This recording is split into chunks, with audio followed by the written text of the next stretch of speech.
빛과 실. 지난해 1월 이사를 위해 창고를 정리하다 낡은 구두 상자 하나가 나왔습니다. 열어보니 유년 시절에 쓴 일기장 연화문건이 담겨 있었습니다. 표지에 시집이라는 단어가 연필로 적힌 얇은 중철 제본을 발견한 것은 그 포개어진 일기장들 사이에서였습니다. A5 크기의 갱지 5장을 절반으로 접고 스테이플러로 중철한 조그만 책자. 제목 아래에는 삐뚤빼뚤한 선 2개가 나란히 그려져 있었습니다. 왼쪽에서부터 올라가는 6단의 계단 모양 선 하나와 오른쪽으로 내려가는 7단의 계단 같은 선 하나. 그건 일종의 표지화였을까요? 아니면 그저 낙서였을 뿐일까요? 책자의 뒤쪽 표지에는 1979라는 연도와 내 이름이, 내지에는 모두 8편의 시들이 표지 제목과 같은 연필 필적으로 또박또박 적혀 있었습니다. 페이지의 하단마다에는 각기 다른 날짜들이 시간순으로 기입되어 있었습니다. 8살 아이답게 천진하고 서툰 문장들 사이에서 4월의 날짜가 적힌 시 한 편이 눈에 들어왔습니다. 다음에 2행짜리 연들로 시작되는 시였습니다. 사랑이란 어디 있을까? 팔딱팔딱 뛰는 나의 가슴 속에 있지. 사랑이란 무엇일까? 우리의 가슴과 가슴 사이를 연결해주는 금실이지. 40여 년의 시간을 단박에 건너 그 책자를 만들던 오후의 기억이 떠오른 건 그 순간이었습니다. 볼펜 깍지를 끼운 몽당 연필과 지우개 가루, 아버지의 방에서 몰래 가져온 커다란 철제 스테이플러. 곧 서울로 이사하게 된다는 것을 알게 된 뒤 그동안 자투리 종이들과 공책들과 문제집의 여백, 일기장 여기저기에 끄적여 놓았던 시들을 추려 모아두고 싶었던 마음도 이어 생각났습니다. 그 시집을 다 만들고 나자 어째서인지 누구에게도 보여주고 싶지 않아졌던 마음도. 일기장들과 그 책자를 원래대로 구두상자 안에 포개어 넣고 뚜껑을 덮기 전 이 시가 적힌 면을 휴대폰으로 찍어두었습니다. 그 8살 아이가 사용한 단어 몇 개가 지금의 나와 연결되어 있다고 느꼈기 때문입니다. 뛰는 가슴 속 내 심장, 우리의 가슴과 가슴 사이, 그걸 잇는 금실, 빛을 내는 실. 그 후 14년이 흘러 처음으로 시를, 그 이듬해에 단편소설을 발표하며 나는 쓰는 사람이 되었습니다.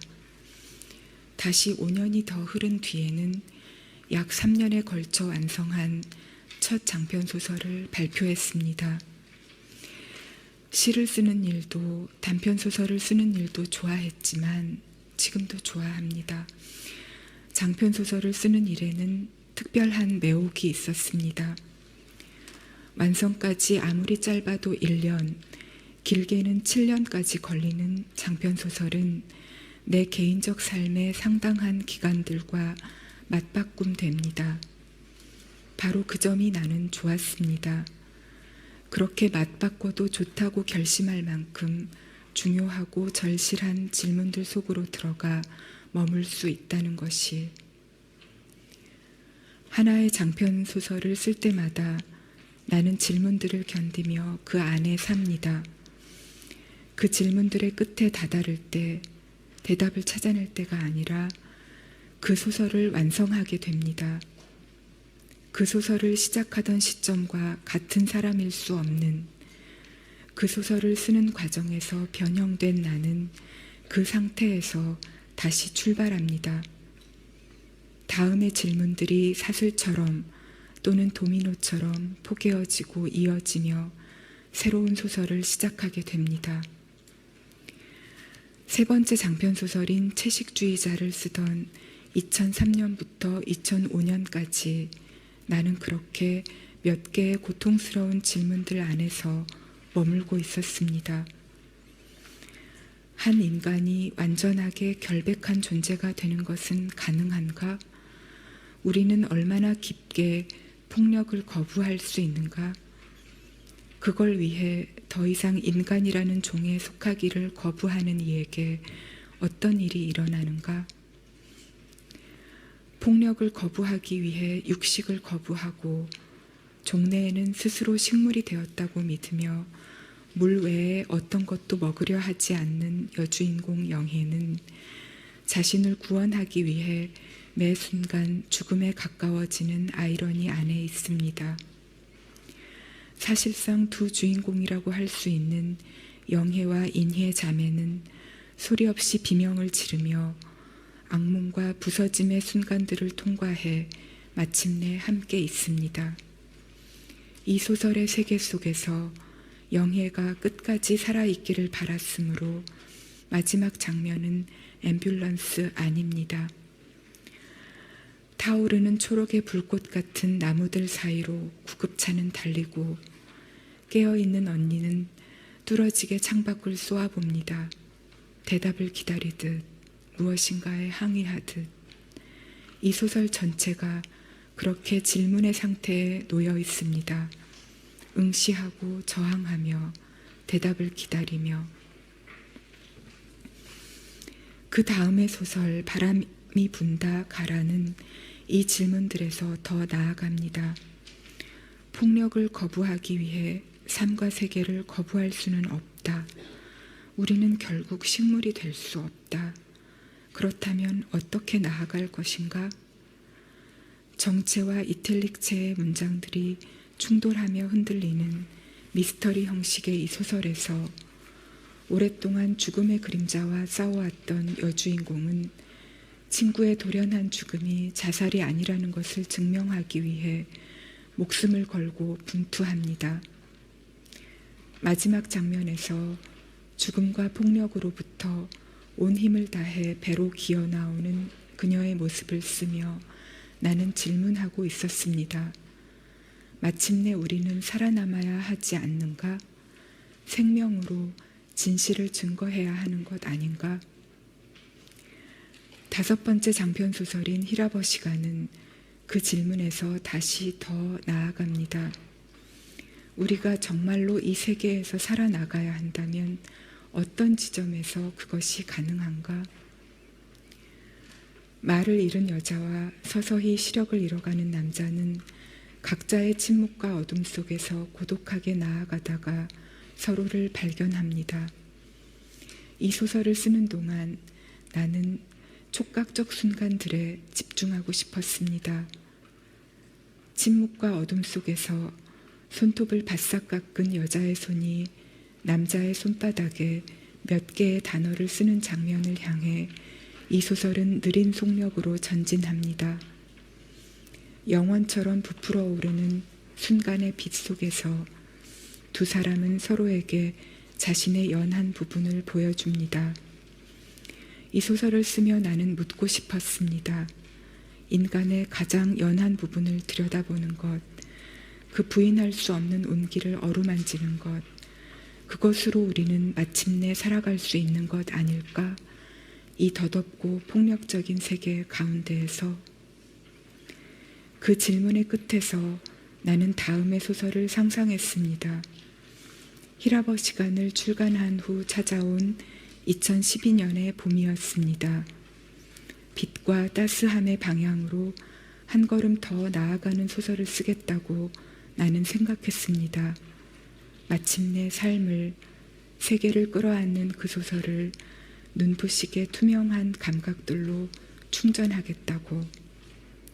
제목을 짓고 앞에 20페이지 정도까지 쓰다 멈춘 것은 그 소설을 쓸 수 없게 하는 무엇인가가 내 안에 있다는 것을 깨닫게 되었기 때문이었습니다.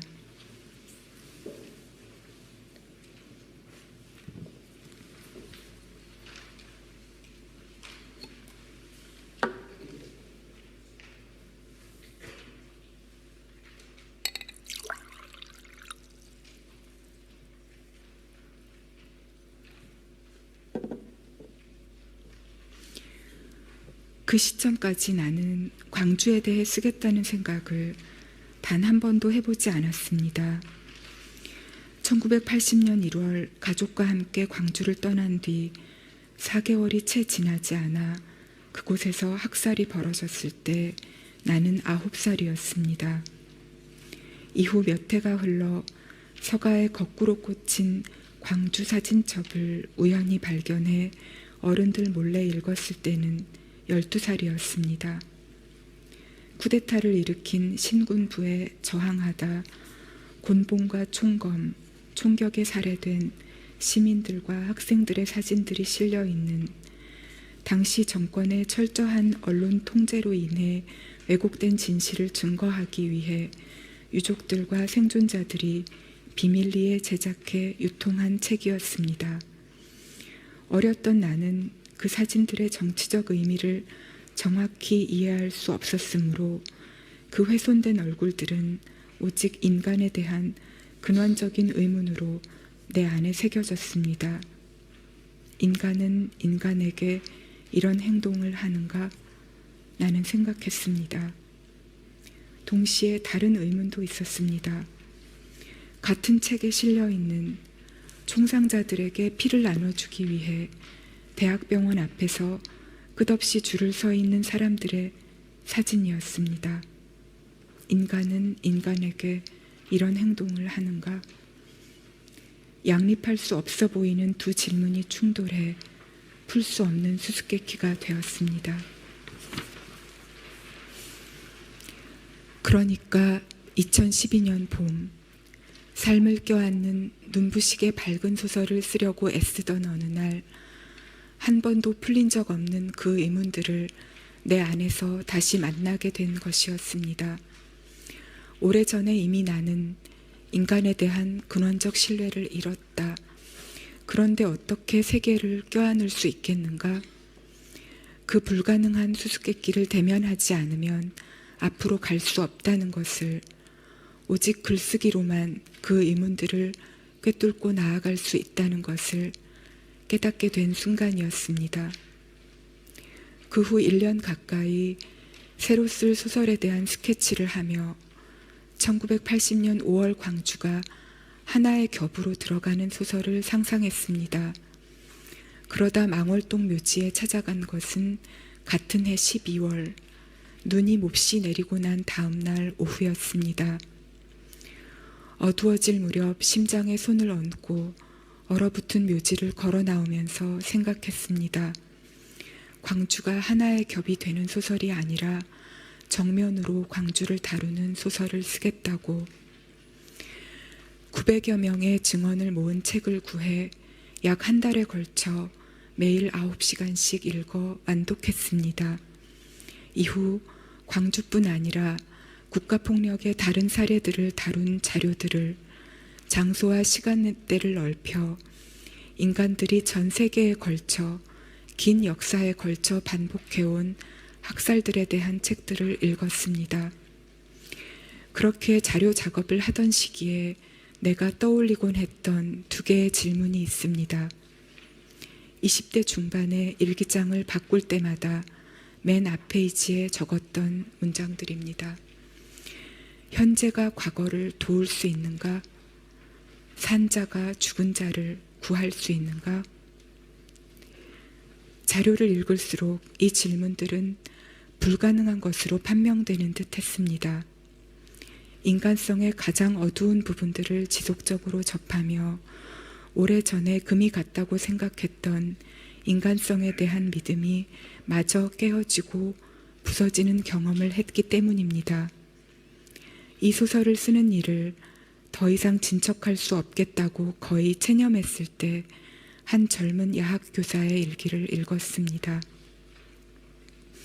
1980년 5월 당시 광주에서 군인들이 잠시 물러간 뒤 열흘 동안 이루어졌던 시민자치의 절대 공동체에 참여했으며 군인들이 되돌아오기로 예고된 새벽까지 도청 옆 YWCA에 남아있다 살해되었던 수줍은 성격의 조용한 사람이었다는 박용주는 마지막 밤에 이렇게 썼습니다.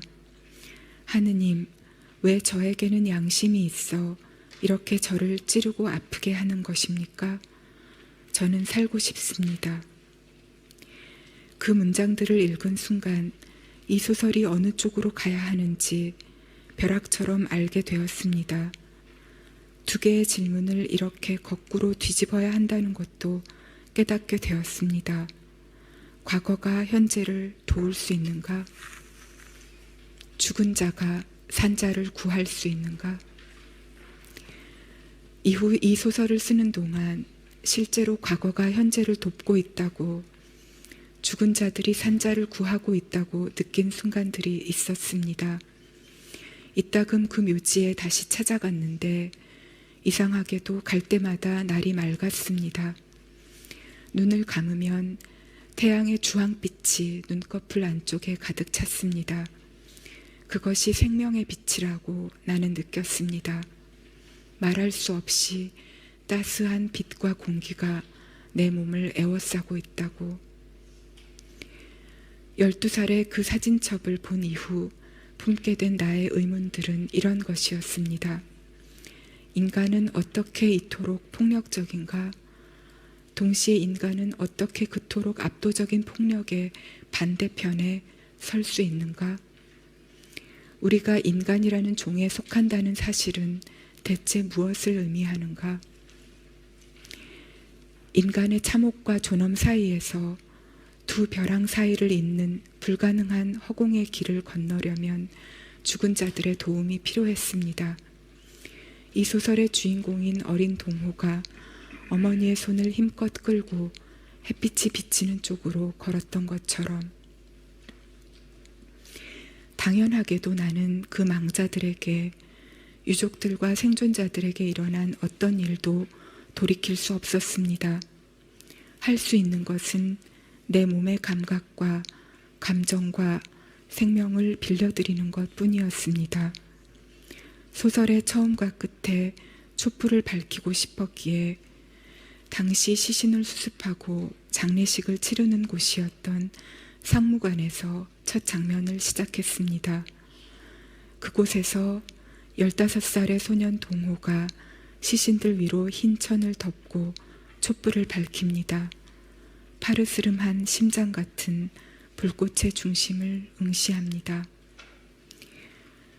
이 소설의 한국어 제목은 소년이 온다입니다. 온다는 오다라는 동사의 현재형입니다.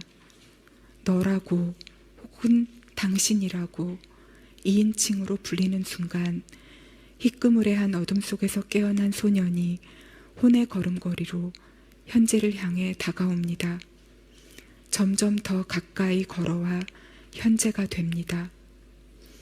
인간의 잔혹성과 존엄함이 극한의 형태로 동시에 존재했던 시공간을 광주라고 부를 때, 광주는 더 이상 한 도시를 가리키는 고유명사가 아니라 보통 명사가 된다는 것을 나는 이 책을 쓰는 동안 알게 되었습니다. 시간과 공간을 건너 계속해서 우리에게 되돌아오는 현재형이라는 것을 바로 지금 이 순간에도.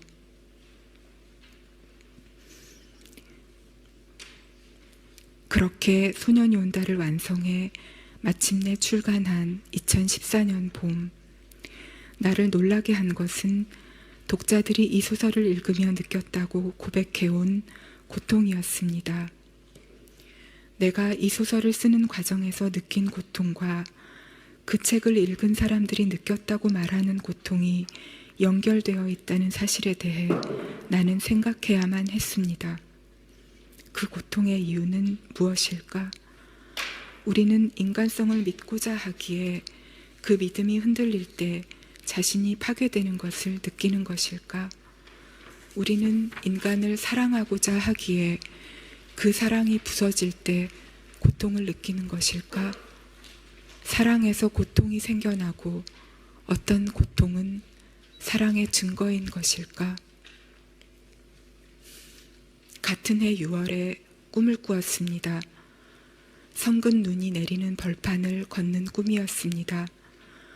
벌판 가득 수천 수만 그루의 검은 통나무들이 심겨 있고 하나하나의 나무 뒤쪽마다 무덤의 봉분들이 있었습니다. 어느 순간부터 운동화 아래에 물이 밟혀 뒤를 돌아보자 지평선인 줄 알았던 벌판의 끝에서부터 바다가 밀려 들어오고 있었습니다. 왜 이런 곳에다 이 무덤들을 썼을까? 나는 스스로에게 물었습니다. 아래쪽 무덤들의 뼈들은 모두 쓸려가 버린 것 아닐까? 위쪽 무덤들의 뼈들이라도 옮겨야 하는 것 아닐까? 더 늦기 전에 지금. 하지만 어떻게 그게 가능할까? 나에게는 삽도 없는데, 벌써 발목까지 물이 차오르고 있는데. 꿈에서 깨어나 아직 어두운 창문을 보면서 이 꿈이 무엇인가 중요한 것을 말하고 있다고 느꼈습니다. 꿈을 기록한 뒤에는 이것이 다음 소설의 시작이 될 것 같다는 생각을 했습니다. 그것이 어떤 소설일지 아직 알지 못한 채 그 꿈에서 뻗어나갈 법한 몇 개의 이야기를 앞머리만 썼다 지우기를 반복하다가 2017년 12월부터 2년여 동안 제주도에 월세방을 얻어 서울을 오가는 생활을 했습니다. 바람과 빛과 눈비가 매 순간 강렬한 제주의 날씨를 느끼며 숲과 바닷가와 마을길을 걷는 동안 소설의 윤곽이 차츰 또렷해지는 것을 느꼈습니다. 소년이 온다를 쓸 때와 비슷한 방식으로 학살 생존자들의 증언들을 읽고 자료를 공부하며 언어로 치환하는 것이 거의 불가능하게 느껴지는 잔혹한 세부들을 응시하며 최대한 절제하여 써간 작별하지 않는다를 출간한 것은 검은 나무들과 밀려오는 바다의 꿈을 꾼 아침으로부터 약 7년이 지났을 때였습니다. 소설을 쓰는 동안 사용했던 몇 권의 공책들에 나는 이런 메모를 했습니다. 생명은 살고자 한다. 생명은 따뜻하다. 죽는다는 건 차가워지는 것. 얼굴에 쌓인 눈이 녹지 않는 것. 죽인다는 것은 차갑게 만드는 것. 역사 속에서의 인간과 우주 속에서의 인간, 바람과 해류, 전 세계를 잇는 물과 바람의 순환, 우리는 연결되어 있다. 연결되어 있다. 부디. 이 소설은 모두 3부로 이루어져 있습니다. 1부의 여정이 화자인 경하가 서울에서부터 제주 중산간에 있는 인선의 집까지 한 마리 새를 구하기 위해 폭설을 뚫고 가는 횡의 길이라면 2부는 그녀와 인선이 함께 인간의 밤 아래로 1948년 겨울 제주도에서 벌어졌던 민간인 학살의 시간으로 심해 아래로 내려가는 수직의 길입니다. 마지막 3부에서 두 사람이 그 바다 아래에서 촛불을 밝힙니다. 친구인 경하와 인선이 촛불을 넘겼다가 다시 건네받듯 함께 끌고 가는 소설이지만 그들과 연결되어 있는 진짜 주인공은 인선의 어머니인 정심입니다. 학살에서 살아남은 뒤 사랑하는 사람의 뼈 한 조각이라도 찾아내 장례를 치르고자 싸워온 사람, 애도를 종결하지 않는 사람, 고통을 품고 망각에 맞서는 사람, 작별하지 않는 사람, 평생에 걸쳐 고통과 사랑이 같은 밀도와 온도로 끓고 있던 그녀의 삶을 들여다보며 나는 묻고 있었던 것 같습니다. 우리는 얼마나 사랑할 수 있는가? 어디까지가 우리의 한계인가? 얼마나 사랑해야 우리는 끝내 인간으로 남는 것인가? 작별하지 않는다를 출간한 뒤 3년이 흐른 지금 아직 나는 다음의 소설을 완성하지 못하고 있습니다. 그 책을 완성한 다음에 쓸 다른 소설도 오래전부터 나를 기다리고 있습니다. 태어난 지 2시간 만에 세상을 떠난 언니에게 내 삶을 잠시 빌려주려 했던, 무엇으로도 결코 파괴될 수 없는 우리 안의 어떤 부분을 들여다보고 싶었던 힘과 형식적으로 연결되는 소설입니다. 완성의 시점들을 예측하는 것은 언제나처럼 불가능하지만 어쨌든 나는 느린 속도로나마 계속 쓸 것입니다. 지금까지 쓴 책들을 뒤로하고 앞으로 더 나아갈 것입니다. 어느 사이 모퉁이를 돌아 더 이상 과거의 책들이 보이지 않을 만큼 삶이 허락하는 한 가장 멀리, 내가 그렇게 멀리 가는 동안 비록 내가 썼으나 독자적인 생명을 지니게 된 나의 책들도 자신들의 운명에 따라 여행을 할 것입니다. 차창 밖으로 초록의 불꽃들이 타오르는 앰뷸런스 안에서 영원히 함께 있게 된 2 자매도, 어둠과 침묵 속에서 남자의 손바닥에 글씨를 쓰고 있는, 곧 언어를 되찾게 될 여자의 손가락도, 태어난 지 2시간 만에 세상을 떠난 내 언니와 끝까지 그 아기에게 죽지 마, 죽지 마라 제발 이라고 말했던 내 젊은 어머니도, 내 감은 눈꺼풀들 속에 진한 오렌지빛으로 고이던, 말할 수 없이 따스한 빛으로 나를 에워싸던 그 혼들은 얼마나 멀리 가게 될까요? 학살이 벌어진 모든 장소에서, 압도적인 폭력이 쓸고 간 모든 시간과 공간에서 밝혀지는, 작별하지 않기를 맹세하는 사람들의 촛불은 어디까지 여행하게 될까요? 심지에서 심지로, 심장에서 심장으로 이어지는 금실을 타고,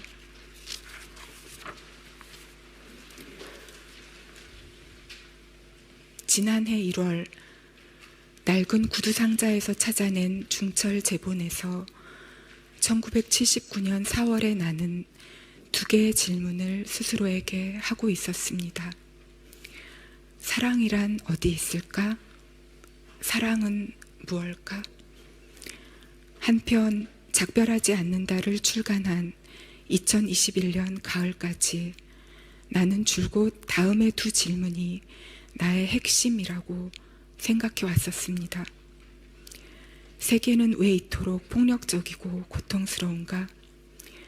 동시에 세계는 어떻게 이렇게 아름다운가?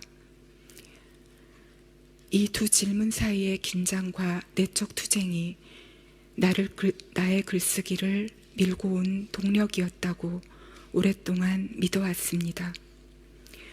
첫 장편소설부터 최근의 장편소설까지 내 질문들의 국면은 계속해서 변하며 앞으로 나아갔지만 이 질문들만은 변하지 않은 일관된 것이었다고.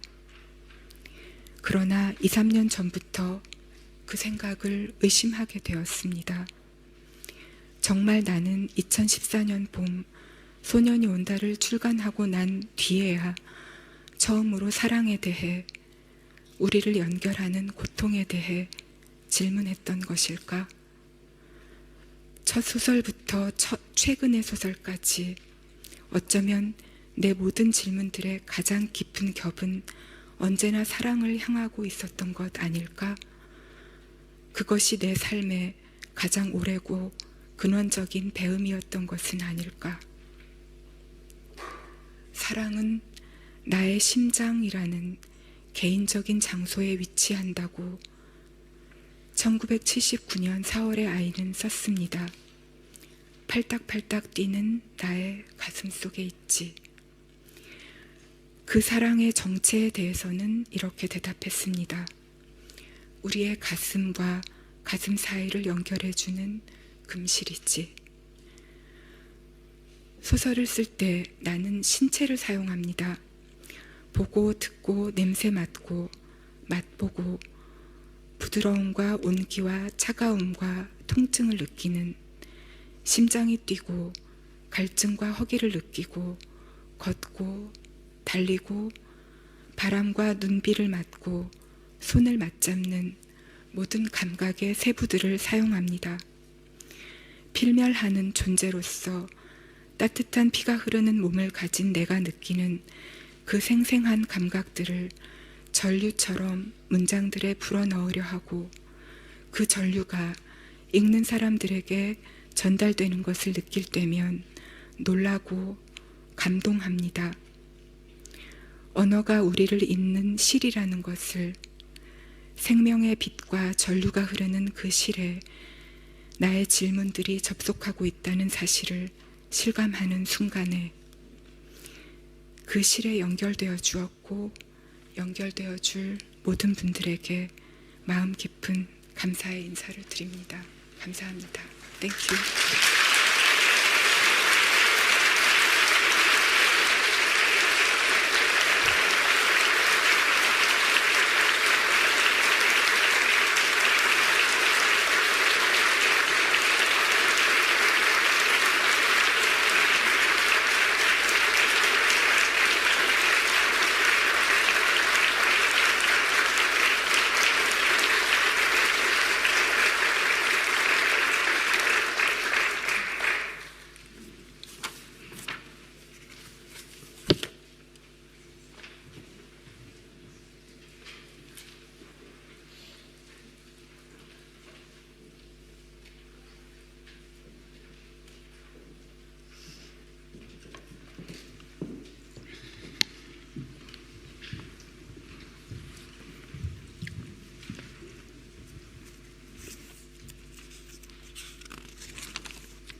Mardrömmarna hade börjat vintern 2012 när jag höll på att gå igenom material för att skriva boken.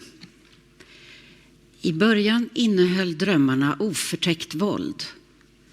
Jag försökte fly från fallskärmstrupperna